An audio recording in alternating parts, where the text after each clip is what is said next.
I think that you got to focus on what you can control.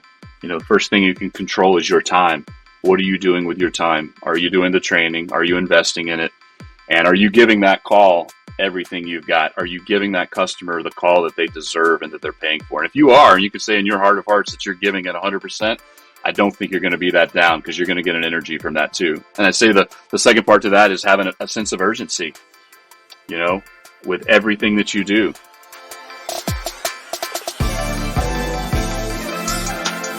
Welcome to the Waste No Day podcast, a podcast specifically for and about the home services industry as it relates to plumbing, heating, air conditioning, and electrical.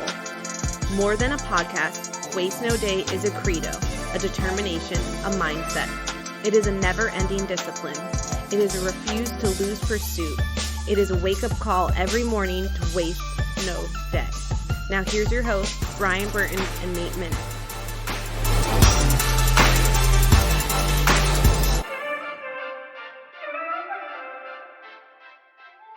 Hey, welcome to another episode of the Waste No Day podcast. Your hosts, Nate and Brian, hanging out with you again. And it is that special time of the year that we know as shoulder season. Yes, sir. We are in that time when it's a little bit more time in your day and maybe a little less calls on your board. But that's okay, because we have two heroes of the trade joining us today. Marty Landry and Richie Drew are going to be sharing some great practical applications for technicians and managers to survive the shoulder season. We're going to have a great conversation with them. Really looking forward to it. They've been on the podcast before in a shortened version, and we'll be sure to tell you which episode that is. But this is a deep dive into what it takes to survive the next couple months. Before we get into that interview with them, Brian and I are going to spend just a minute talking about things for ourselves, and we're going to turn to Brian to kick it off with our quote.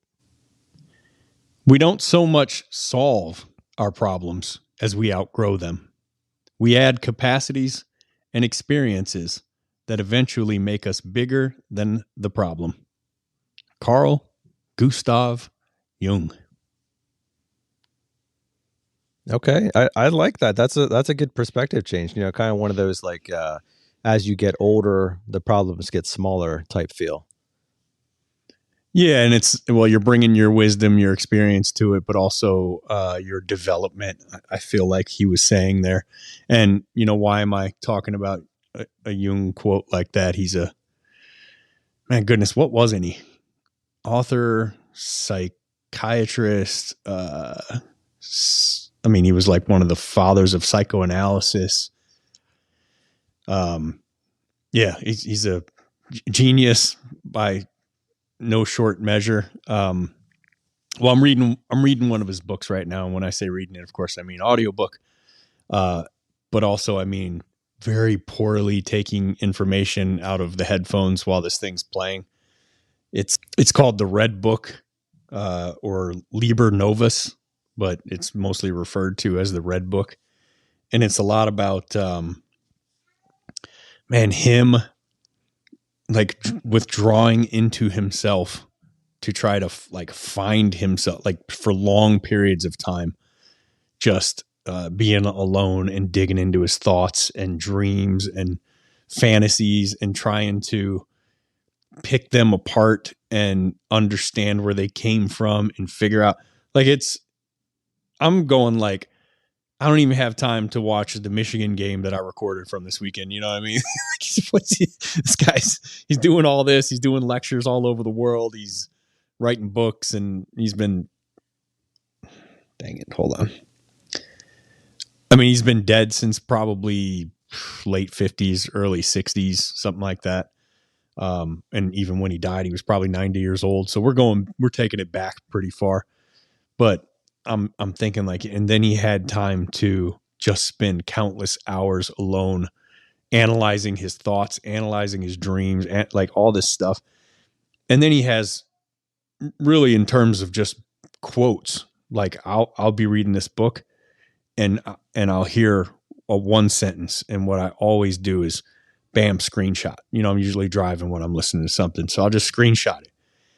And when I get where I'm going and have a couple minutes, I'll look at the screenshot time and I'll go back in the audiobook to that, rewind it and go, why did I like that? And I hear the sentence go, and I'm like, bam, clip, quote, and I'll make a little meme out of a picture of him and just put the, printed words on there. And he has so many sentences where each one is one of the baddest quotes you've ever heard, like that one that we just read. And it's like it's perfect timing for that quote, because he's not talking about anything in particular, right? He's just talking about when you have problems. And if you're in the HVAC industry right now, and it's shoulder season's upon us here in the fall of 2023, and it's one of, at least in the past 3 years, it's a pretty sore year for most HVAC companies. The demand is just down. It doesn't mean everybody's revenue is down. Some people are still growing. I get it. But the demand is lower than it's been in a few years. And then now you're hitting the shoulder season right after